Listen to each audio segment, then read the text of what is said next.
Stop that baby now. The sharp command exploded from seat 1A, where Charles Avery, a silver-haired businessman in an immaculate suit, snapped his head around and glared across the first-class cabin. His voice sliced through the air, turning polished luxury into a courtroom of judgment in a single breath. Every head turned toward the man standing in the aisle, red-faced and trembling, clutching a screaming 6-month-old baby. Jackson Blackwell, billionaire, tech titan, CEO of Blackwell Technologies. And in this moment, none of that mattered. In his arms, little Aria Blackwell screamed so hard her tiny body shook, her face blotchy and wet, her fists balled in raw desperation. For 3 brutal hours, her cries had pounded through first class, echoing off glass and leather, shattering the illusion of quiet that the wealthy believed they were owed at 35,000 feet. A woman in designer sunglasses covered her ears. A man in a navy blazer muttered something under his breath. Flight attendants exchanged helpless glances as they hurried past with strained smiles. Jackson bounced Aria against his shoulder, his muscles burning.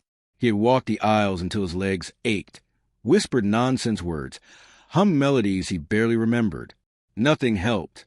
His billion-dollar mind could solve problems in artificial intelligence, could read a market before it shifted, could outmaneuver competitors in a single negotiation.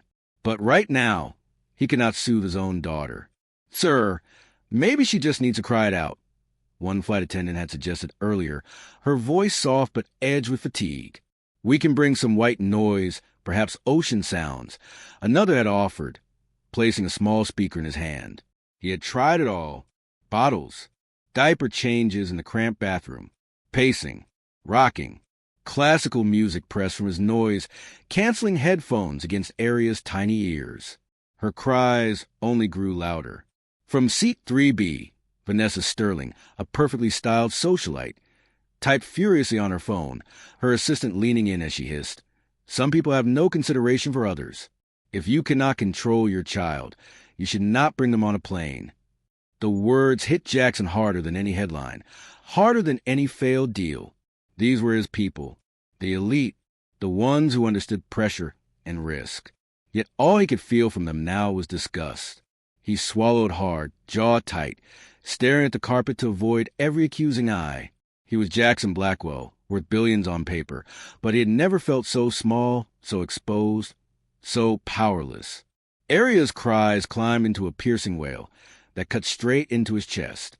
He thought of Elena, back home in a hospital bed, recovering from emergency surgery, insisting he still go to London. "I will be fine," she had said firmly, squeezing his hand. "This deal is too important for the company. Take Aria with you. How hard can it be to manage a baby for 5 days?" He almost laughed at the memory now. How hard could it be? Another wave of judgment rolled through the cabin. Charles Avery sighed loudly and checked his watch, making sure everyone could see how inconvenienced he was. Vanessa adjusted her perfume scarf dramatically, as if the scent of baby tears offended the air. Jackson felt his grip tighten around Aria. He was not just failing in front of them.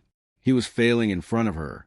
Then, through the curtain that separated first class from economy, a new voice broke through the noise. "Sir, I think I can help." It was not loud. It was not demanding. But it carried a calm that sliced straight through chaos. Jackson turned. Standing at the threshold was a teenage boy, tall, slim, and clearly out of place in the world of champagne and cufflinks. His hoodie was clean but faded at the seams. His jeans were worn at the knees. His backpack straps were patched with duct tape that had started to peel the edges. But it was not the clothes that stopped Jackson. It was a boy's face. Brown skin, tired eyes. But in those eyes, an unusual combination. Exhaustion and focus, fear and courage sitting side by side. The kind of look that said he had already seen too much of life, yet still chose to step forward. A flight attendant moved quickly to block his path, her professional smile tightening. "Excuse me, sir, this is first class. Can I help you with something?" The boy kept his gaze respectfully lowered, his voice measured. "The baby," he said quietly, nodding toward Aria. "I think I might be able to help calm her." The attendant raised an eyebrow, glancing at his patched backpack, then at Jackson's designer suit. Are you traveling with family in first class? No, ma'am, he replied, still respectful, still steady. I am in economy. But I recognize that type of crying. My baby sister had severe colic. I learned techniques that helped her when nothing else worked. Behind him, a few economy passengers peeked over the curtain, curious. In front of him, first-class passengers stared openly. Their expressions ranged from skepticism to annoyance. Some looked at his skin before they looked at his eyes. Jackson saw that too, under different circumstances. He might have wondered why a teenage boy from economy was approaching his seat. Under different circumstances, he might have questioned his intentions, his motives, his presence in this part of the plane at all. But all the usual filters were gone now, burned away by 3 hours of nonstop screaming and the raw panic of a father who could not help his child. Let him through, Jackson said hoarsely, surprising even himself at how quickly the words came out. The flight attendant hesitated, then stepped aside. The boy walked closer, moving carefully, aware of every eye tracking him. He stopped just in front of Jackson, not too close, hands visible, posture open. Sir, he said, finally lifting his gaze, my name is Malik. I am 16. I am from Southside Chicago. I am on my way to London for the International Mathematics Competition. His voice did not brag. It simply told the truth. Jackson blinked. Southside Chicago. International competition. The combination did not match the expectations of the people watching. He could feel in the air like static. What does mathematics have to do with my daughter screaming? Charles Avery muttered under his breath. Malik heard it. Jackson saw the way his jaw almost tightened, then relax again. The boy was used to comments like that, used to swallowing reactions that would only make things worse. What can you do for her? Jackson asked, his tone harsher than he intended, driven more by fear than doubt. Malik looked at Arya, not at the gold watch on Jackson's wrist, not at the first-class champagne flutes, not at the expensive shoes that had shifted away from him. He focused on the baby, her face scrunched in pain, the pitch of her cry, the way her knees pulled inward toward her belly, the way her fists stayed clenched too long. It sounded like colic and trapped gas mixed with overstimulation, Malik said calmly. There are gentle pressure points along the spine and specific positions that can ease it. I used them on my little sister when we could not afford doctors or medicine. He said it plainly, like a diagnosis, like an equation he had already solved. The cabin went quiet. The same people who had been rolling their eyes a minute ago now leaned in without realizing it. Jackson looked down at Arya, then back at Malik. Can you show me what to do? He asked. Malik took a breath. His fingers twitched, like a pianist about to play a difficult piece. With your permission, sir, he said softly, I can do it myself. It has to be the right amount of pressure in the right place. I promise I will be careful. The flight attendants exchanged worried looks. A teenage boy from economy, about to take a billionaire's baby into his arms in the most judgmental cabin in the sky. It was the kind of moment that could turn into a story told for years, either in admiration or in disaster. Jackson looked around, at Charles Avery, still frowning, still disapproving, at Vanessa Sterling, staring over the top of her phone, caught between annoyance and curiosity, at the other first-class passengers, all pretending not to stare, while staring with everything they had. He knew exactly what they were thinking, about status, about safety, about control, but all he could hear was Arya, and all he could feel was his own helplessness. He shifted her weight slightly, and she screamed even louder. Every nerve in his body flinched. Then he looked back at Malik. Really looked. The boy was not pushing, not begging, not trying to sell anything. He was just standing there, offering help, ready to walk away if told to. Jackson had dealt with thousands of people in his life. Investors, politicians, competitors, opportunists. He knew what greed looked like. He knew what manipulation felt like. This was not that. This was something rarer. All right, Jackson said quietly, voice thick. If you think you can help her, please. I am willing to try anything. He slowly extended Arya toward Malik. For a split second, Malik froze. He thought of home, of crowded rooms and second-hand furniture, of long nights studying by a flickering lamp, of carrying his baby sister while his mother worked double shifts. He thought of South Side streets where no one offered second chances. He thought of the plane ticket his entire community had paid for, dollar by dollar, because they believe in his genius. One wrong move, one misunderstanding, one accusation, and everything could vanish. He almost stepped back. Then Arya let out another heart-shattering scream, and Malik's decision was made. He stepped forward, lifting his hands. The entire cabin seemed to hold its breath as his fingers moved toward the billionaire's screaming child. And in that single suspended moment, every eye watched to see if the poor black boy from economy was about to calm the storm or be swallowed by it. For a heartbeat, nothing moved. Then Malik Carter's hands closed gently around Arya Blackwell. He took her like he had done it 1,000 times before, supporting her head with one hand, her body draped over his forearm, her belly resting just so. The position looked strange to some of the passengers, but his grip was steady, secure, deliberate. Arya's scream hit another peak, then wavered, like a siren run out of power. Malik shifted his stance, angled her slightly downward, and began tracing slow, rhythmic circles along the muscles beside her spine with his thumb. Not too hard, not too soft. He pressed along invisible lines nobody else could see, as if he were reading a map on her back that only he understood. Babies with colic hold tension right here, he murmured, almost more to Arya than to Jackson. They can't tell you where it hurts, so they yell with everything they've got. Jackson watched his every movement, like a man watching open-heart surgery on his own child. Arya's cries dropped from a piercing wail to a strained sob, her fists slowly unclenched, her shoulders loosening under Malik's touch. He shifted her again, placing one hand gently under her ribcage, applying light upward pressure while continuing the massage along her spine. Most people bounce too much, Malik said softly. It looks comforting, but it can shake the pain around instead of releasing it. They need steady contact, predictable rhythm, calm body, calm voice. He started humming. The melody was simple, an old-fashioned tune that did not belong to luxury headphones or curated playlists. It sounded like kitchen light at midnight, like rocking chairs and old stories, like a lullaby that survived too many hard years to be pretty, but refused to die. Arya's cries broke again, then faded into hitching breaths, then into tiny, confused whimpers. The cabin went absolutely silent. The plane was still roaring through the sky, but inside first class, it felt like someone had pressed mute on reality itself. Charles Avery's mouth hung slightly open, his sharp comments swallowed whole. Vanessa Sterling lowered her phone completely, her half-typed complaint forgotten on the screen. Arya blinked. Her face, moments ago contorted with pain, slowly relaxed. Her lashes trembled. She turned her head slightly, as if trying to find where the sound was coming from, her wide, watery eyes finding Malik's face. Malik smiled at her gently, his fingers never breaking rhythm. "There you go," he whispered. "Body's not fighting you anymore, huh? You can rest now."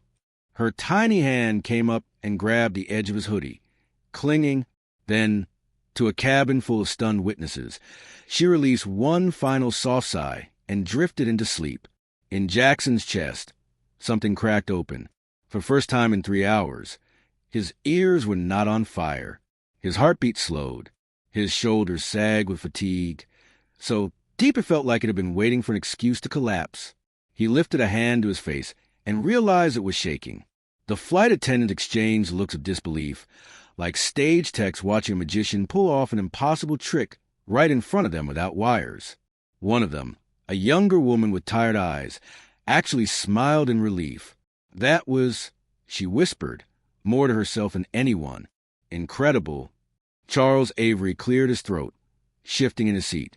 "Well," he said stiffly, adjusting his tie, "someone finally did something productive." But there was no longer any bite behind his words.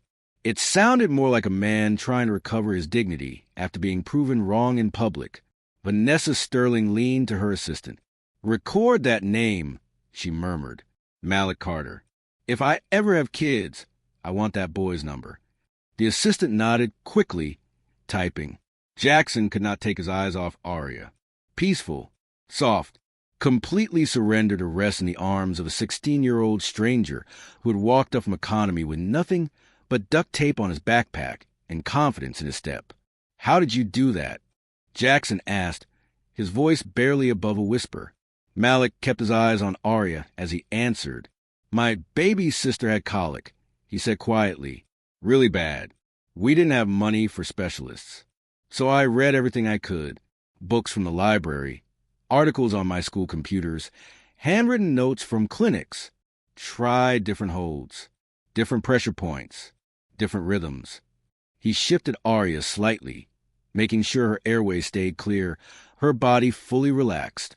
"It took months," he continued. "I failed a lot, but little by little, I figured out a combination that worked. My grandma says I've got magic hands." He gave a small smile. "Really, it's just paying attention." Jackson noticed his fingers. There were faint ink stains near his knuckles, tiny indentations on his fingertips, like the marks of someone who had spent too many hours pressing pens, not screens, into paper. His hands had steadiness, but they also had history. Jackson followed the line of Malik's arm to the backpack, slung over his shoulder. The duct tape patches were not random. They were holding together worn seams and torn edges, preserving something that should have fallen apart a long time ago. Near the top flap, there were several cloth patches sewn roughly but proudly into the fabric. International Math League, Regional Mathematics Olympiad, National Problem-Solving Finalist. His gaze dropped to the journal half-tucked into the side pocket. It was open just a crack, enough for Jackson to catch glimpses of symbols, equations, graphs, and margins filled with scribbled notes too dense to belong to an average high school student. "Who are you really?" The question slipped out before he could filter it. Malik looked up, actually meeting his eyes for the first time since touching the baby. "I told you," he said calmly. "I'm Malik Carter, 16.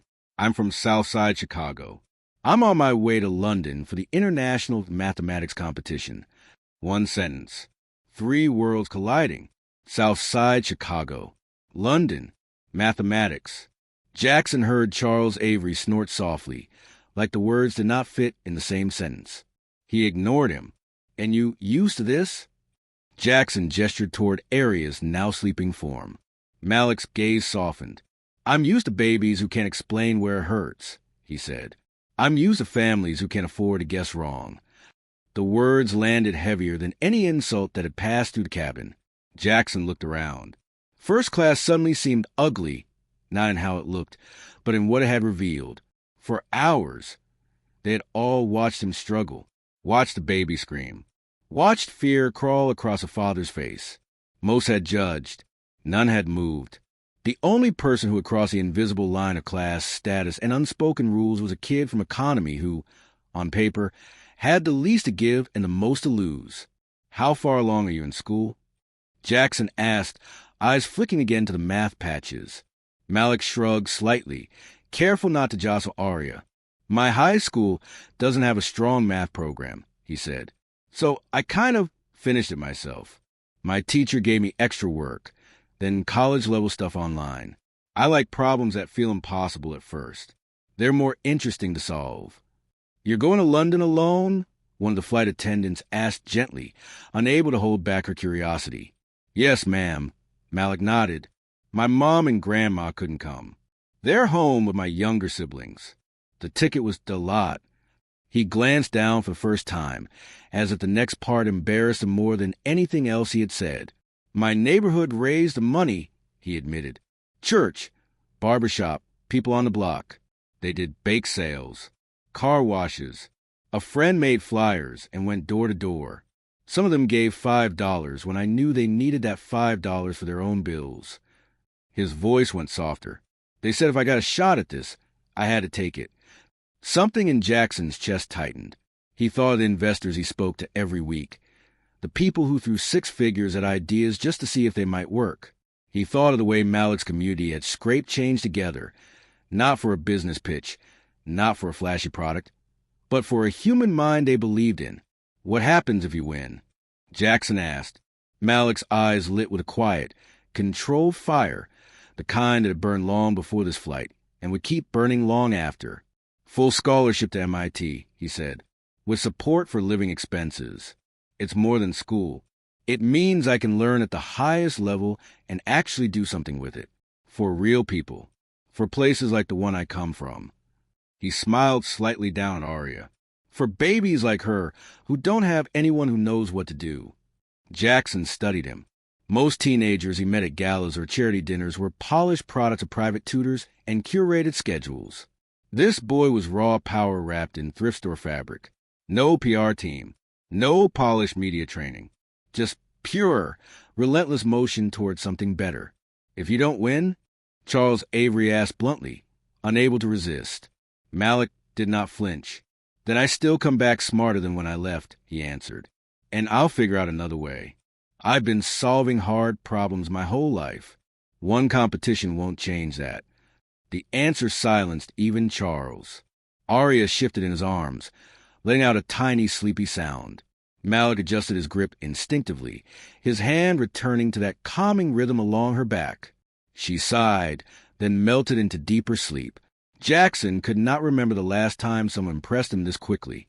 For years, he had surrounded himself with people who wanted something from him. A job, a contract, a donation, an introduction. Malik had walked up that aisle with nothing in his hands but skill, courage, and a willingness to be told no. He had helped anyway. Would you like me to put her back in your arms, sir? Malik asked quietly. Or I can hold her until you're settled. Jackson, he corrected, surprising himself. Just Jackson.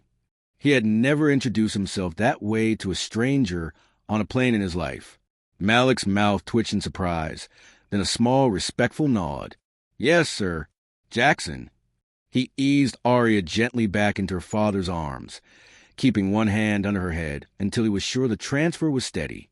The baby barely stirred, one small hand still gripping a fold of Malik's hoodie before it slipped away. It felt, to Jackson, like watching a bridge disconnect.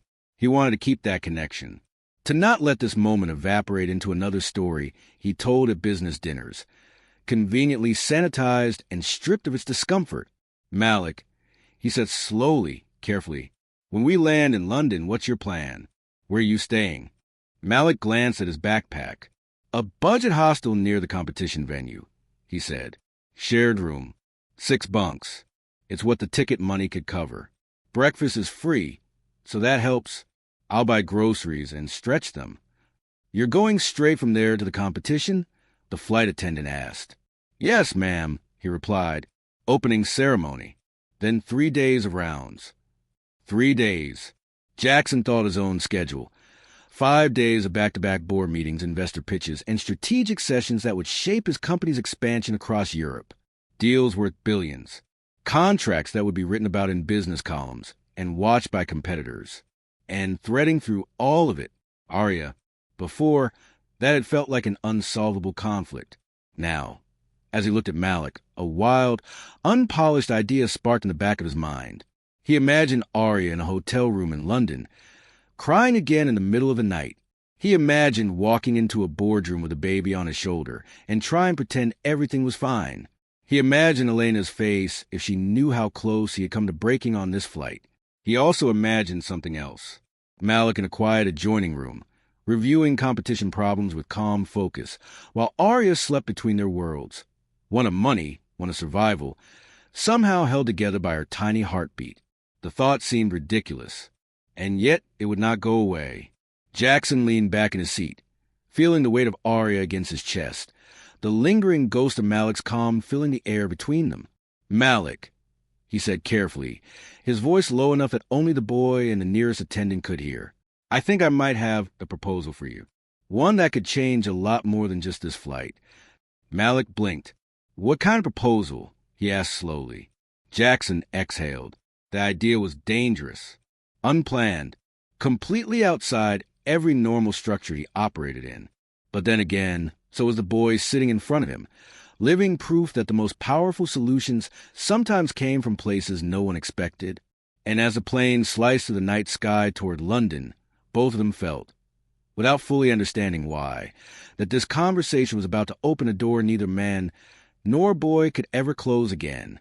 The cabin lights dimmed as the flight began its slow descent toward London, but inside Jackson Blackwell's mind, things were only getting sharper.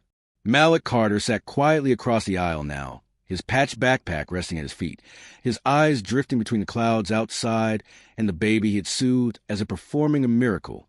Jackson didn't believe in fate. He believed in timing, data, and calculated decisions. But this moment felt too precise to ignore. Malik glanced over shyly.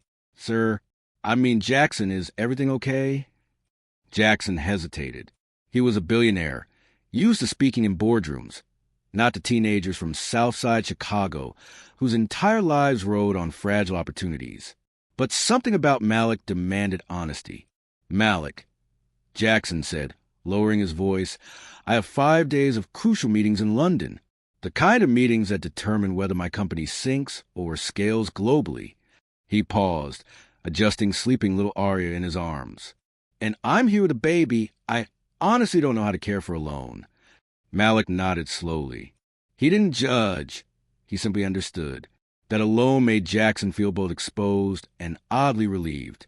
I want to hire you, Jackson said plainly. Malik blinked. Sir. Yes, Jackson continued. For the next 5 days to help care for Arya. I'll pay you $500 per day. You'll have a private adjoining hotel room, transportation, food, everything you need while still attending your competition. Malik stared at him as if the words were too big to enter the world all at once. 500, he repeated softly. Per day? Jackson nodded. That's more than my mom makes in a week, Malik whispered, his voice cracking. More than my... He stopped himself, wiping a quick tear before it fell. That money could change everything for my family. It's what a professional nanny earns in London, Jackson replied. And you've already proven you're far more capable than any nanny I could have hired. Malik swallowed hard, wrestling between gratitude and hesitation. But the competition, he said quietly. I need to stay sharp, focused. My whole future depends on how I perform. And you will... Jackson answered, his tone firm but warm. I'm not asking you to give up anything. Only help when I'm in meetings. You'll have full study time in between. Malik stared at Arya's tiny face, pressed peacefully against Jackson's chest, then looked back at Jackson with a seriousness most adults didn't possess. Jackson, why me? Malik asked. You don't know me. Not really. I know enough, Jackson said. He leaned forward, eyes steady. I know you walked up here when no one else did. I know you weren't thinking about money or reward. You saw someone in pain and acted. I know you're gifted not just in math, but in compassion, patience, and pressure. And I know character when I see it, Malik. Malik's breath caught. No one had ever looked at him like that. Not as a charity case. Not as a kid with potential. But as an equal. Someone who could change the world if given a real chance. Before you answer, Jackson added, there's something more. He shifted, lowering his voice further. My company has a foundation. We support exceptional talent from underserved communities. If you ever want mentorship, guidance, or educational support, he paused, watching Malik's eyes widen. I'd like to explore supporting your future, no matter what happens in the competition. Malik froze. His heart pounded. His throat tightened. It felt unreal, impossible, terrifying, beautiful. He thought of home, Mariah working double shifts just to keep food on the table, Loretta humming lullabies as she rocked baby Maya through colic-filled nights, his brothers sharing one set of school shoes, a community that believed in him enough to sell cupcakes and wash cars just so he could fly across an ocean. Could he really walk back into that neighborhood someday, with a scholarship, a career path, and a billionaire mentor offering to help him build everything he dreamed? Before he could speak, a flight attendant approached. Gentlemen, please secure belongings. We'll land shortly. She walked away, but Malik barely noticed. His voice trembled. Sir, Jackson, this sounds like everything I've ever hoped for, but I don't want to take anything I haven't earned. Jackson smiled. That's exactly why you deserve it. The plane dipped lower. London's glowing city grid emerged beneath the clouds. Malik's hands tightened on the straps of his backpack. Then he inhaled. Okay, he said softly. I'll help you. I'll take care of Arya during your meetings, and I'll give this opportunity everything I have. Jackson exhaled sharply. Relief, gratitude, something deeper. Thank you, Malik. But Malik wasn't done. And when I win that competition, he added quietly, I'm going to make sure my community never regrets believing in me. Jackson's eyebrows lifted. When? Malik smiled. Yes, when... The plane wheels touched the runway with a heavy thud. The cabin jolted. Passengers stirred.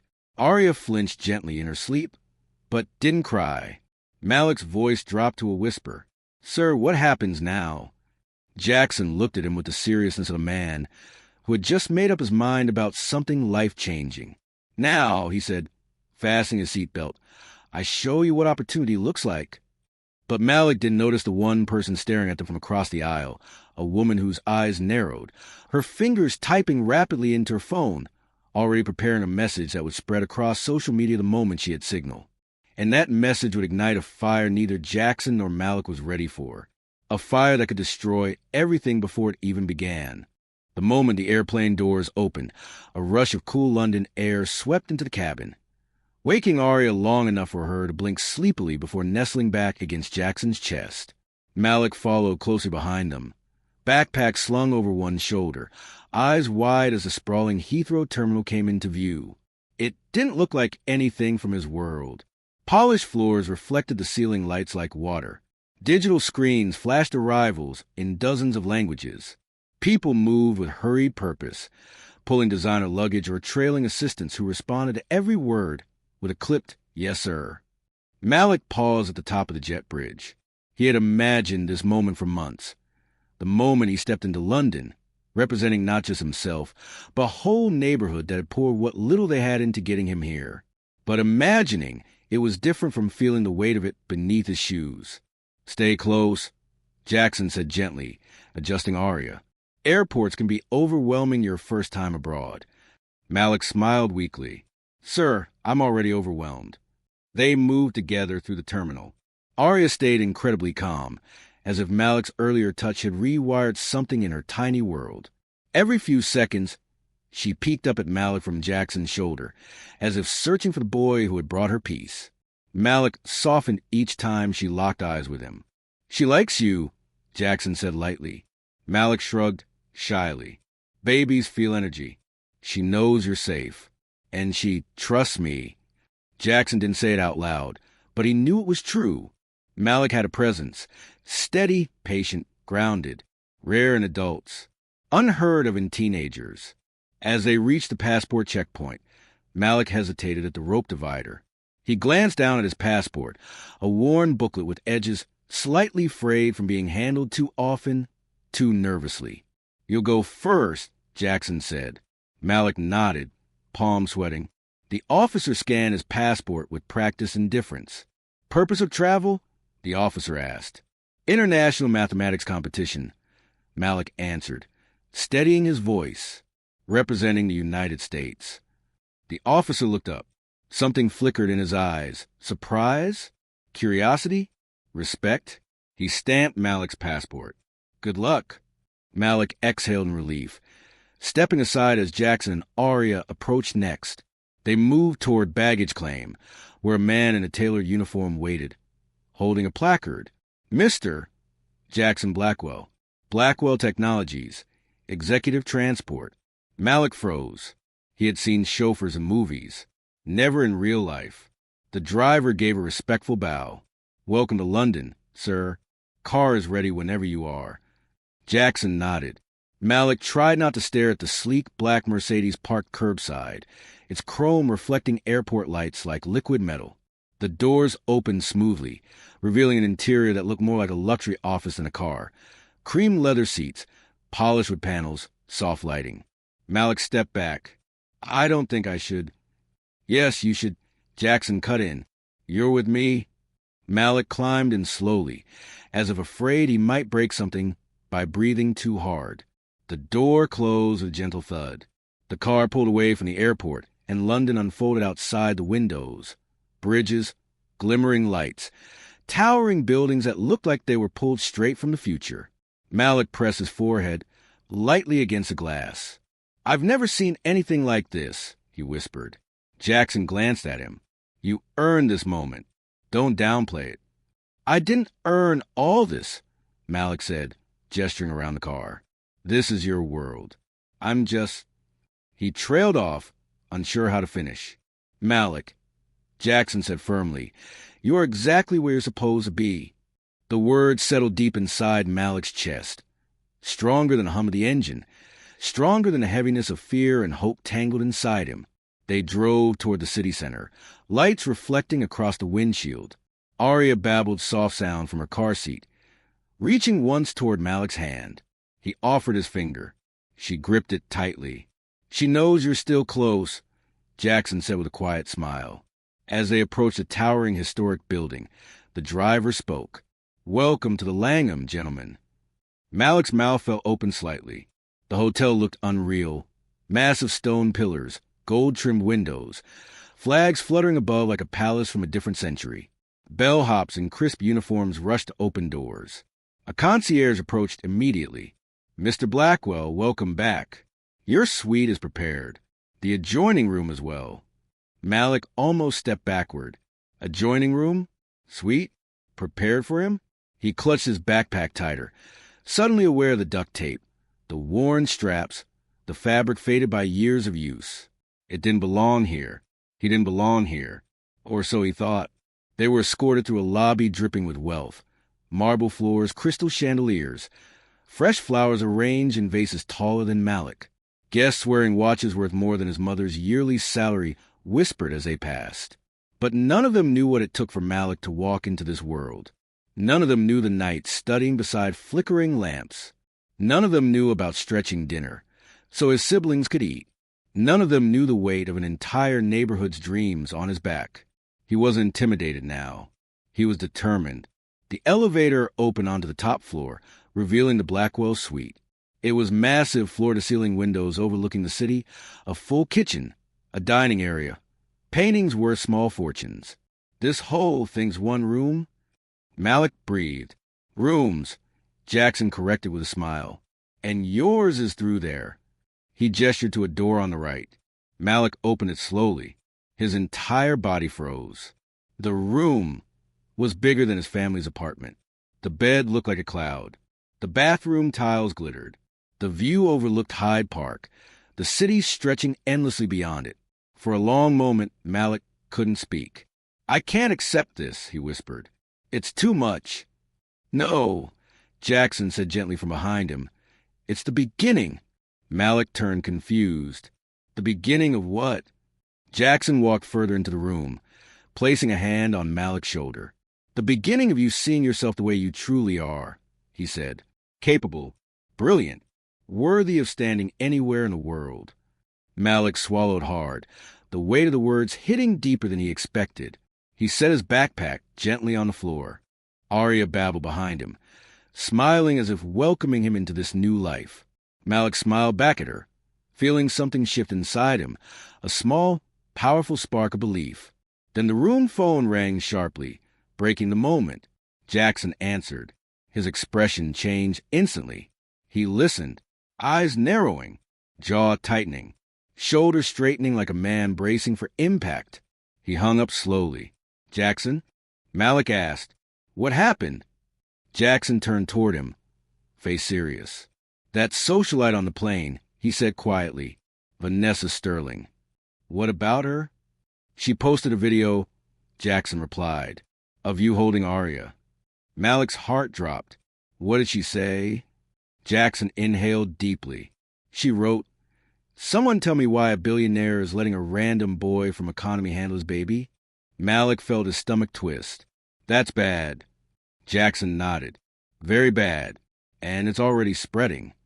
Malik's chest tightened as he stepped closer. "What does that mean for us?" he asked. Jackson looked him dead in the eyes. "It means," he said slowly, "that before tomorrow even begins, you and I are already in the middle of something we didn't see coming. And it's about to get much worse. Because by morning, that video will reach every investor I'm meeting, and every judge you're competing in front of. And neither of us is prepared for the storm that's coming. Morning sunlight slipped between the curtains of Malik's luxury room, casting gold across the duvet and over the open notebook he had fallen asleep on. Equations trailed across the pages, tight, precise, determined. But for the first time since he arrived in London, Malik woke with a knot in his stomach. The video, Vanessa Sterling's upload, had spread everywhere overnight. By morning, it had climbed past 400,000 views, splitting the internet in half. Why is a billionaire trusting a random kid? Where are the safety protocols? He looks suspicious. This is compassion. Leave the boy alone. Malik read every word despite Jackson's attempts to protect him.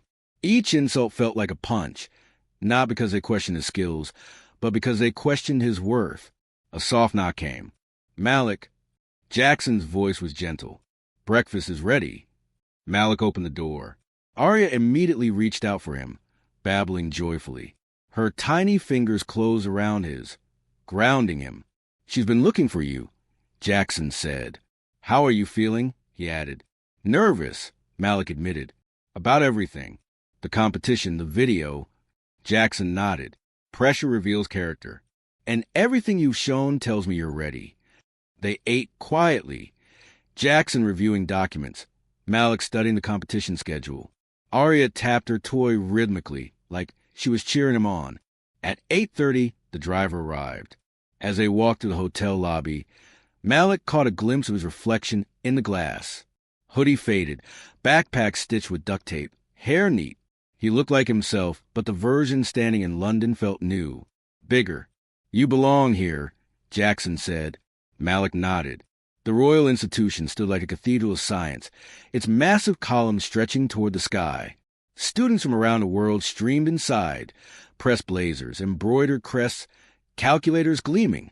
Malik stepped into the foyer, awestruck, and froze when he saw his name displayed on a massive screen. United States, Malik Carter. Everything inside him tightened. He had imagined this moment for years. Seeing it felt unreal. Whispers followed him. That's the kid from the video. He calmed a baby on a plane. Malik tried to steady his breathing.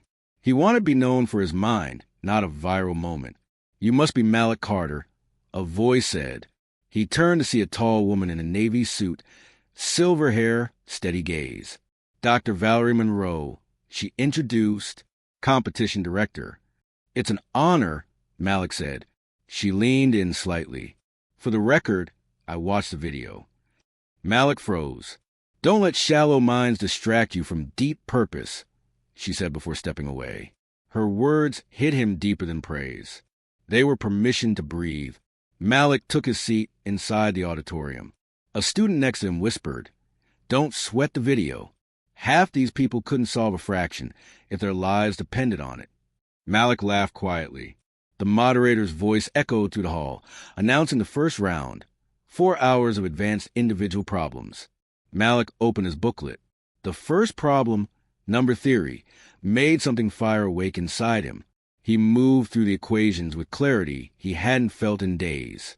Everything fell away, the video, the comments, the pressure. He didn't hear murmurs from other contestants or feel the weight of their eyes. This was his world, his rhythm, his freedom.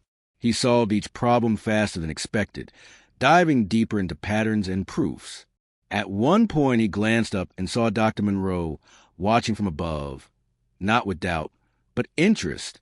When time was called 4 hours later, Malik's fingers were numb, but his heart was full. He didn't know how everyone else performed, but he knew he had left everything he had on those pages. Jackson was waiting anxiously in the hotel lobby. Arya perched on his hip. How did it go? Malik grinned. I think I crushed it. Relief washed over Jackson. Arya squealed happily and reached for Malik again. I swear she likes you more than me, Jackson joked.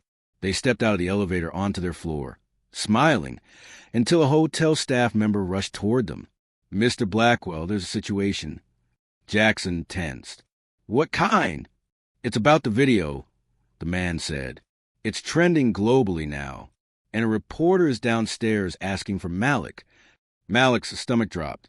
She says, the man continued uneasily, that if Malik doesn't speak to her, she'll publish something anyway. Jackson's face darkened. What does she claim to have? The staff member swallowed. She says she has information about Malik's family. Malik felt the world tilt beneath him, and in that instant he realized the competition was no longer the only battle he would fight in London, because someone was about to drag his entire world into the spotlight. The elevator doors slid shut behind them, sealing Malik in a quiet box of polished metal and rising fear. His pulse hammered in his ears. Information about his family? How? What could a reporter possibly know? Jackson placed a steadying hand on Malik's shoulder. Listen to me. No one touches you or your family without going through me first. I don't care who they are. Malik nodded, but the fear didn't ease. His family had survived too much already. The idea of strangers digging through their private pain made his throat tighten. When the elevator reached their floor, they stepped into the hallway, only to find two more staff members waiting near the suite door, nervous, whispering. Mr. Blackwell, one said, the reporter is downstairs insisting she has a right to speak with Malik because he's a public interest topic now. Malik flinched.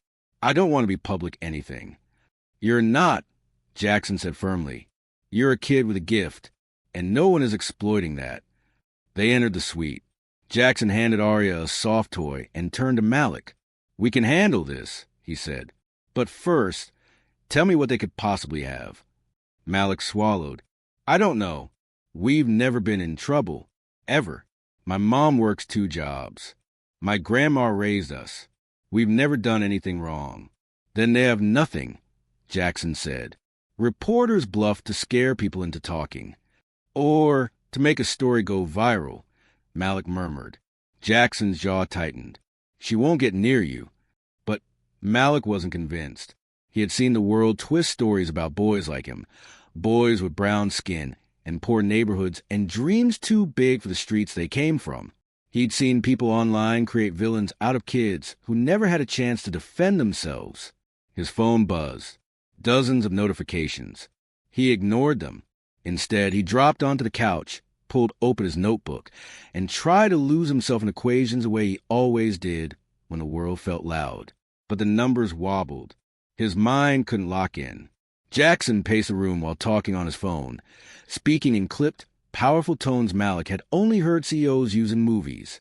Find out who the reporter is. No, shut it down. I don't want her near him. Yes, I'll issue a statement. Make sure security is watching the lobby. Malik stared at the page, heart thudding. What if this ruined everything? What if the judges saw the video and assumed the worst? What if sponsors backed away? What if the competition saw him as a distraction instead of competitor? What if... Arya crawled toward him, tugging playfully at his shoelace. He blinked, then exhaled. You okay, little one? She plopped onto his lap, pressing her tiny hand against his chest as if trying to calm him this time. Jackson watched them silently. You're good with her, he said. Better than anyone I've seen. Malik gave a tired smile. Babies don't judge. They just feel. Jackson nodded. Exactly. They feel who's safe. And she feels safe with you. There was a knock at the door. Security. Mr. Blackwell. One said, We've escorted a reporter off hotel property. Malik exhaled in relief. But the guard added, She said she'll be waiting outside the hotel tomorrow morning. Malik's relief vanished. Tomorrow, the same morning as his team challenge. The second stage of the international competition. The round that required collaboration, focus, and mental clarity. The round that determined who advanced. Jackson dismissed the guards. When the door shut, Malik finally spoke. What if she ruins my chances? He asked quietly. She won't, Jackson said. Even if I have to walk into that competition building myself and set the record straight. Malik's throat tightened. You do that. I do more, Jackson replied. When I said I'm in your corner, I meant it. For a long moment, they sat in silence. Finally, Malik opened his notebook again. This time, he forced himself to focus. He reviewed combinatorial strategies, probability trees, optimization patterns, anything he might need tomorrow. Slowly, the noise in his mind quieted. Hours passed. The London skyline outside turned from gold to blue to glittering black. When Jackson finished prepping for his own meetings, he walked over. "How's the studying?" "Better," Malik said. "Still nervous." "Nervous means you care.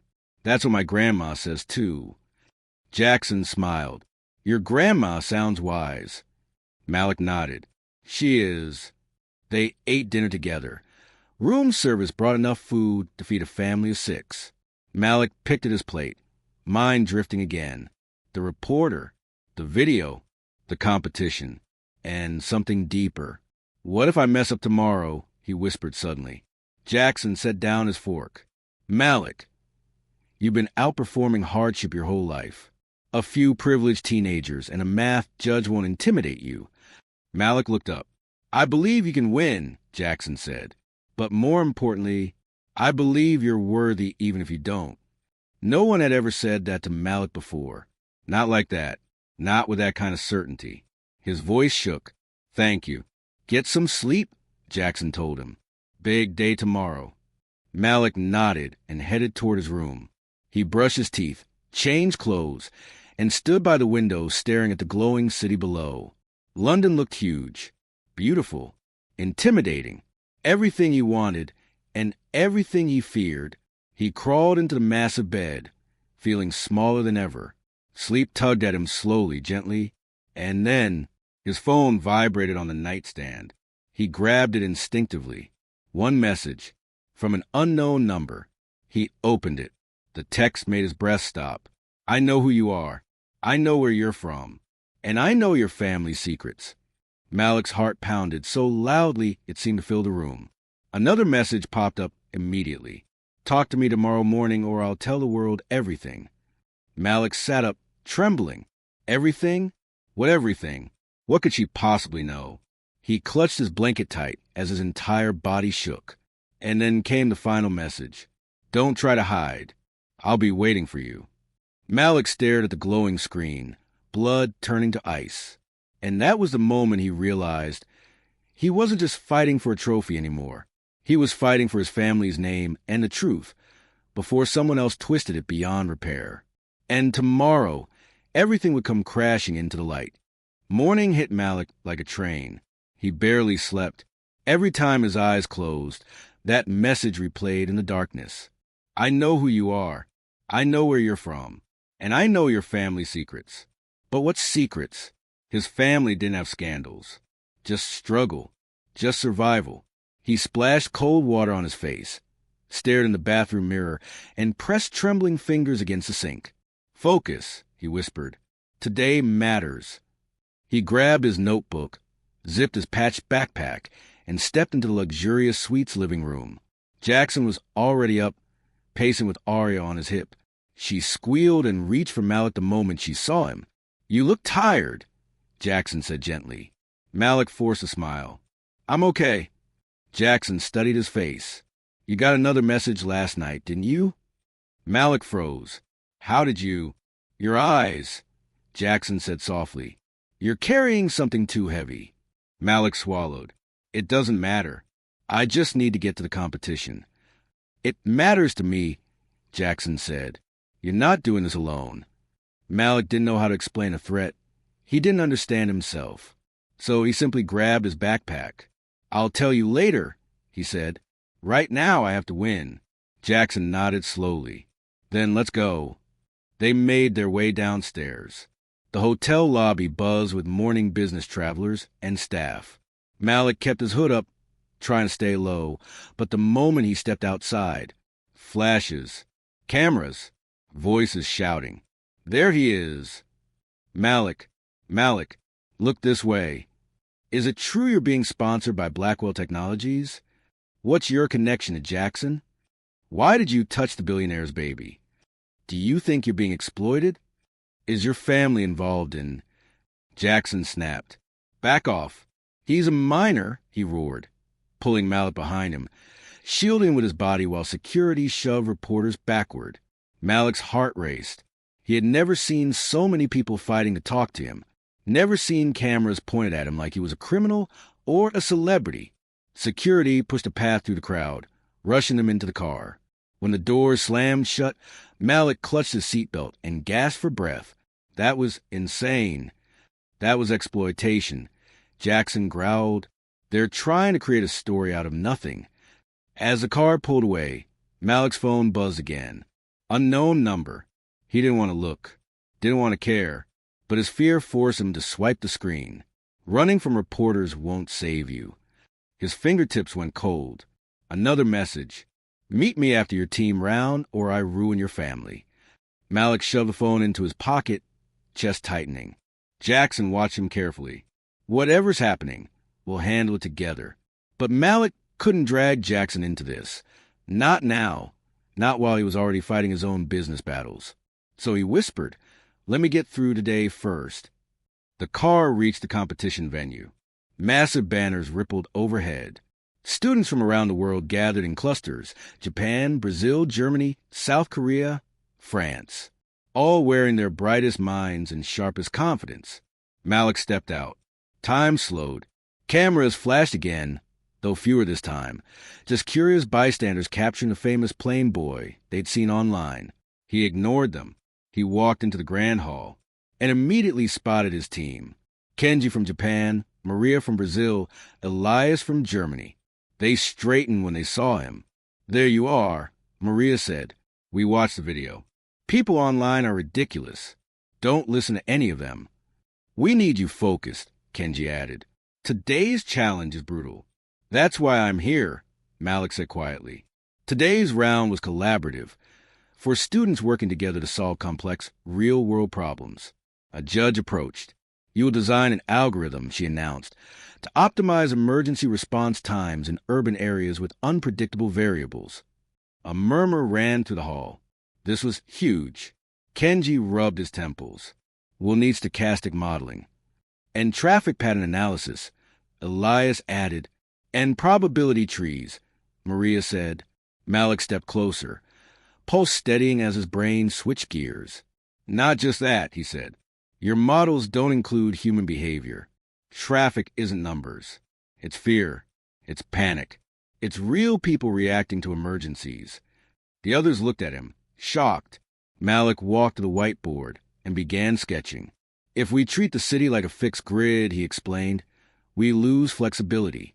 But if we treat it like a living organism, each road, each driver, each unpredictable moment, then we can predict patterns other models miss." He drew a series of rapid diagrams. Maria stepped closer. "Wait, this is brilliant." Kenji pointed at a loop Malik drew. "This accounts for bottleneck spillover. I didn't even think of that." Elias nodded. "An emergency rerouting that shifts over time." Malik kept drawing, his hands flying, the fear in his heart temporarily replaced by fire. His mind, once drowned in fear, was alive again, focused, sharp. He explained variable shifts, adaptive algorithms, multi-layer probability modeling, concepts graduate students struggled with.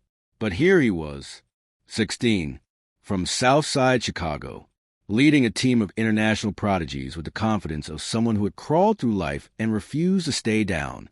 For hours passed in a blur. When the judges reviewed their final design, one whispered to the other, eyes widening slightly. Malik pretended not to notice, but his pulse quickened. When the round ended, students spilled out into the hall, buzzing with nervous energy. But Malik wasn't thinking about scores. His phone buzzed again. Unknown number. His stomach twisted. This time, he opened it with shaking fingers. "Meet me outside the south entrance." Alone. Another. "Your family's truth isn't what you think." A third. "Come now or the world finds out." Malik's chest tightened. His breath hitched. His legs felt suddenly unsteady. He glanced at the exit, leading to the south entrance, then at the hall buzzing with competitors, then at the clock ticking toward zero. Jackson's voice echoed faintly in his memory. "You're not doing this alone." But right now, it felt like he had no choice. Malik took a slow step toward the exit, then another. His heart pounded so hard he could barely hear anything else.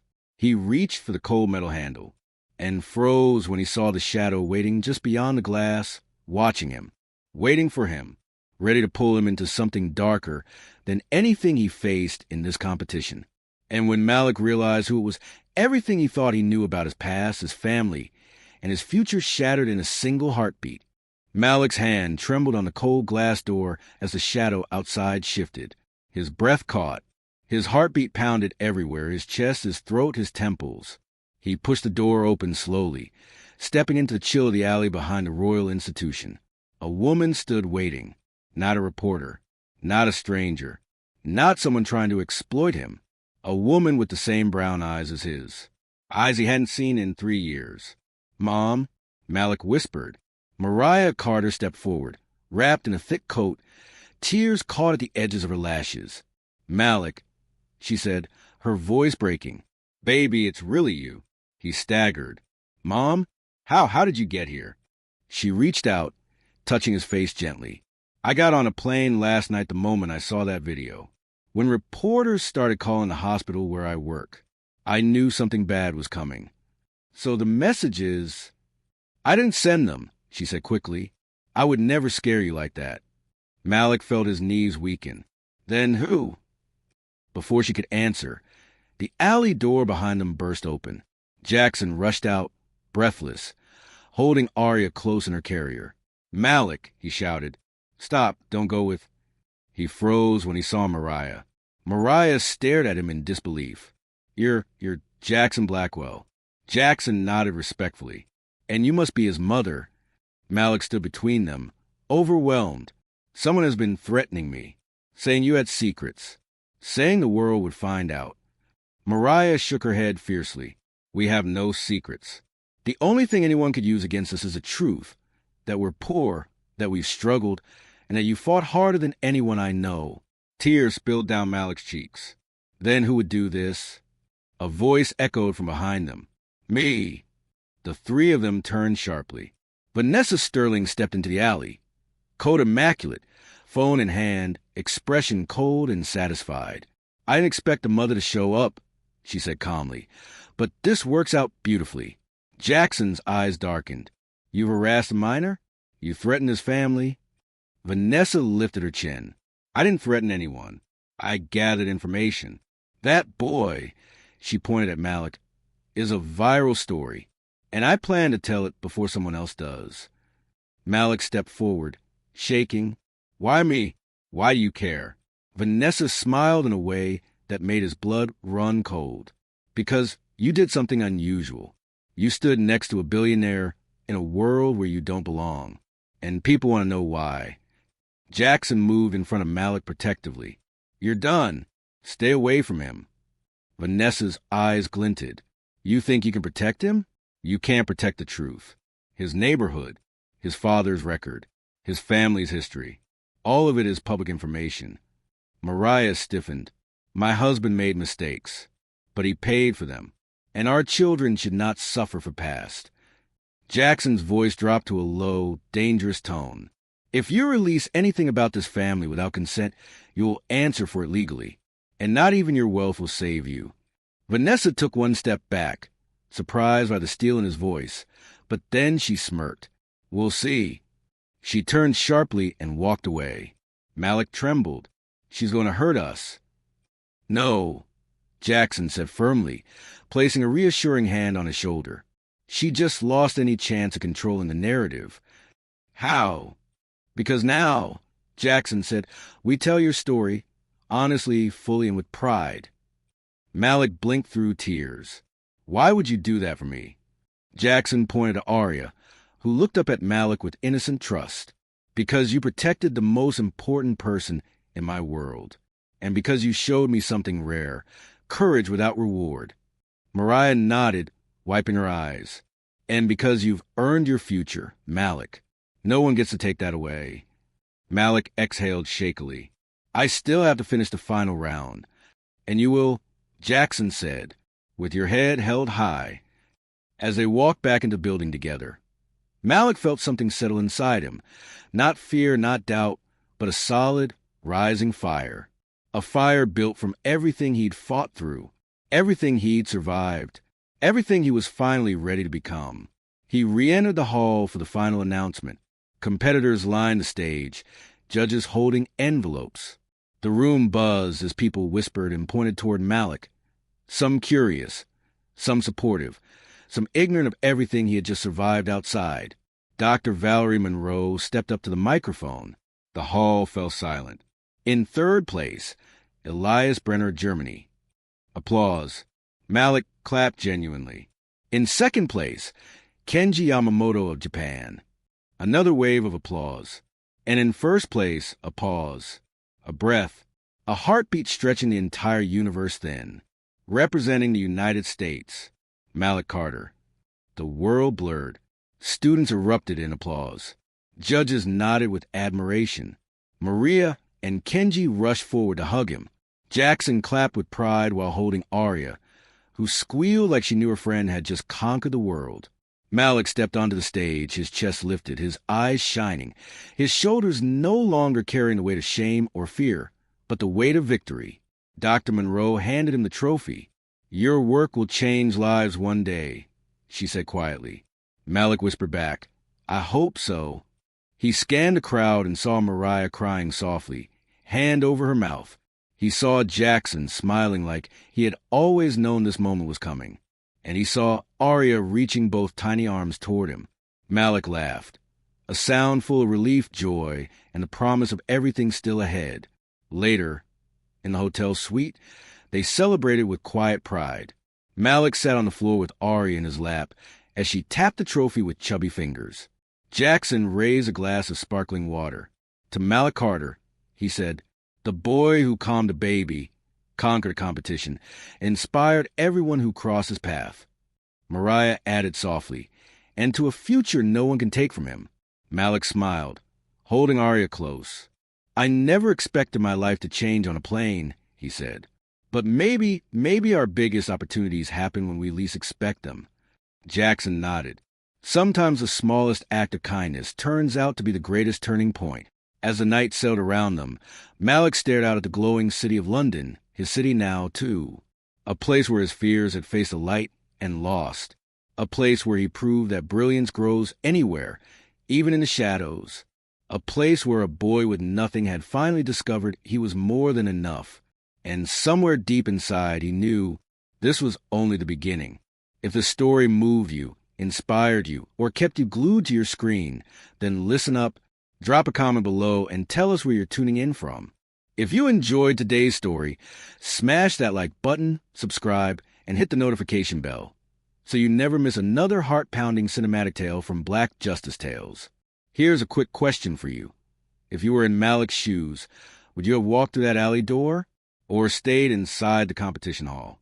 Let us know your answer in the comments. And remember this, sometimes the smallest act of kindness becomes the biggest turning point in someone's life. You never know who you will impact, and you never know when your moment will come.